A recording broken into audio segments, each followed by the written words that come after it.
안녕하십니까. 이주천 TV의 이주천입니다. 오늘 4월 6일이죠. 오늘 아침 칼럼에 한일 정상회담이 성공적인 4가지 이유로 이범찬 충원대 교수 전 국정원 차장본데, 이분이 한일 정상회담이 왜 성공적이냐, 이렇게 이제 지적한 4가지 이유를 국민들에게 설명을 해드리겠습니다. 지금 그 야당은 뭐 독도를 아직도 팔아넘길 참이냐, 이완용 매국노라는 이런 아주 더러운 프레임으로 이런 윤석열 대통령을 그렇게 모략으로 그래 몰아치우는데, 저는 그런 점에 동의하지 않습니다. 그런 행태에 저는 동의할 수가 없습니다. 그래서 이범찬 교수의 한일회담 정상회담을 보는 긍정적인 4가지 이유를 국민들에게 설명을 해 드리겠습니다.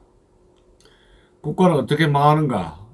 동서고금의 운명을 분석해 보면 국가의 외부의 적이 아니라 내부 때문에 붕괴되었다고 합니다. 그것이 권력을 차지하기 위한 내부의 권력 다툼이든 체제의 구조적 부패와 무너이든 한 나라가 망할 때는 이미 내부적으로 다 붕괴되어 있다는 것이다.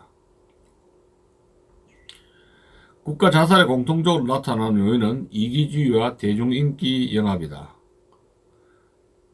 공통적으로 나라가 자살할 때 그것은 개인주의가 횡행하고 대중인기 영합이 정치인 속에서 횡행한다. 일종의 정치 포퓰리즘이죠. 그런 것이 횡행한다는 이야기입니다. 우리나라 지금 그런 문제에 처했어요.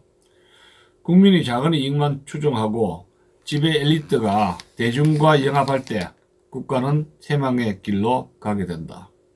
대제국 로마가 그랬고 조선도 그랬다. 조선은 지도층의 무능과 부패로 내부적으로 거의 다 붕괴되어 있었다. 내부적으로 거의 다 망했었죠. 일제가 들어오기 전에 조선은 거의 다 썩어 문드러진 나라였습니다. 일본은 총 한 방 쏘지 않고 고종한테 거액의 은사금을 주고 매수 합병했다. 지금 대한민국에도 포퓰리즘과 거짓 선동 정체가 판을 치고 있다. 대통령은 국익을 위해 강제징용 문제를 제3자 대위 변제로 풀고 정상회담을 통해 남마같이 얽힌 한일회담을 정상화했다. 그런데 이를 삼존도의 굴욕, 매국행위 등으로 폄훼하면서 국민을 거짓 선동해 분열시키고 있다. 야당이 이런 짓거리를 하고 있어요. 국민의 반일 정서를 부추겨 일시적 정치적 이익을 얻을 수는 있다. 그러나 결국 국익을 해치고 정치적 자해의 부메랑으로 돌아올 것이다. 저도 그래 봅니다. 자유 대한민국의 미래가 자살로 가는 것은 막아야 할 것이다. 맞는 말이죠. 그런 의미에서 지난 3월 16일 열린 한일 정상회담이 무엇을 남겼는지 복귀해 볼 필요가 있다. 4가지입니다. 첫째, 한일 관계를 정상으로 되돌려 놓았다는 겁니다. DJ 이후 20년간 깨져 있는 정상 간 신뢰와 진정성을 완전히 회복했다. 문재인 정부는 5년 내내 죽창가를 외치면서 박근혜 정부가 어렵사리 해놓은 위안부 합의를 일방적으로 파기했다. 한일 군사 정보 보호 협정 지소미아 종료를 결정해 양국 안보 협력 환경을 악화시켰다. 1965년 한일 청구권 협정 이후 최악의 한일 관계를 만들었다. 윤석열 정부는 전 정부와 개념 없는 판사가 저질러 놓은 강제징용 배상 문제를 해결했다. 수출 규제 해제 및 셔틀 외교 복원 등 그간에 맺힌 경제와 안보의 매듭을 다 풀었다. 둘째, 국가 이익을 확실히 담보한 회담이었다는 겁니다. 국익은 1. 국가 안보를 튼튼히 해 생존하고 2. 국가의 힘을 기르고 3. 돈을 많이 벌어 번영하고 4. 국가의 위신을 지키는 것이라고 국제정치학에서 정의하고 있다. 국익은 안보, 힘, 번영, 위신의 순으로 중요하다. 국익은 안보, 힘, 번영, 위신의 순으로 중요하다는 겁니다. 제일 마지막이 위신이에요. 제일 중요한 게 뭡니까? 안보, 힘, 번영입니다. 후순위가 바뀔 수 없다. 순위가 바뀔 수 없다. 위신이 국가의 생존을 담보하는 안보라는 가치를 능가할 수는 없다는 겁니다. 그렇잖아요. 위신이 중요합니까? 안보가 중요합니까? 안보가 더 중요한 거 아닙니까? 번영이 더 중요합니까? 위신이 더, 체면이 더 중요합니까? 번영이 더 중요하죠. 당연한 겁니다. 근데 야당 하는 짓거리 보세요. 셋째, 신냉전 국제질서에 대해 적극 대응해서 동북아의 새 틀을 열려는 회담이었다는 겁니다. 지금 동북아는 북한, 중국, 러시아 대 한국, 미국, 일본으로 남북방 삼각관계로 재편되고 있다. 미국은 한일 관계가 조속히 개선되어 한미일이 함께 북중러에 대응해 나가기를 기대하고 있다. 중국과 북한은 한일 관계가 나빠져 한미일이 결속할 수 없게 되기를 바라면서 이를 적극 방해 공작하고 있다.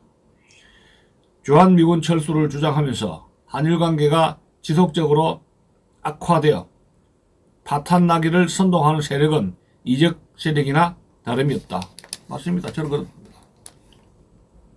넷째, 향후 지향할 국가안보의 방향을 제시했다는 겁니다. 한일관계 개선을 통해 한미일관계를 탄탄히 할 수 있게 됨으로써 4월 말 한미 정상회담에서 북핵 위협을 실질적으로 무력화할 수 있는 핵 공유 협정 체결 등의 환경을 조성하는 데 기여했다. 브레진스키 교수는 국제 문제에 대해 미국의 영향력이 악화되었을 때 한국이 사는 방법은 몇 가지를 지적을 하고 있습니다. 첫 번째, 두 번째, 세 번째. 자, 브레진스키가 지적한 국제 환경이 악화되었을 때 한국이 살아남을 수 있는 방법이 세 가지를 지적하고 있습니다. 첫 번째 봅시다.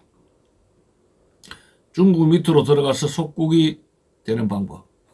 중국의 사대주의를 중국 밑으로 들어가는 겁니다. 두 번째, 독자적 핵무장을 하거나 독자적 핵무장을 한다는 겁니다. 이제 미국 협조를 받아야 되는데 이게 관건입니다. 자, 셋째, 일본과 안보 협력 강화를 하는 방법밖에 없다. 미국이 한국의 핵무장을 거절한다면 결국은 뭡니까? 일본하고 손을 잡을 수밖에 없다. 일본과 손을 잡아서 안보 협력을 강화하는 수밖에 없다. 한일 군사 협력으로 가야 된다는 겁니다. 이 경우 가장 바람직한 방법은 일본과 안보 협력을 강화하는 것이다. 국제정치는 정글이다. 영원한 친구도 영원한 적도 없다. 국가 이익만이 영원할 뿐이다. 일본과의 과거 아픈 역사를 기억은 하되 내세우지 말고 안보, 경제 등 국익을 위해 한미일이 함께 발을 묶고 미래로 전진해 나가야 한다. 이것이 이범찬 중원대 교수의 칼럼입니다. 저도 이 칼럼에 적극적으로 동의를 표합니다. 자, 여러분 어떻게 생각하십니까? 댓글 부탁합니다. 안녕히 계십시오.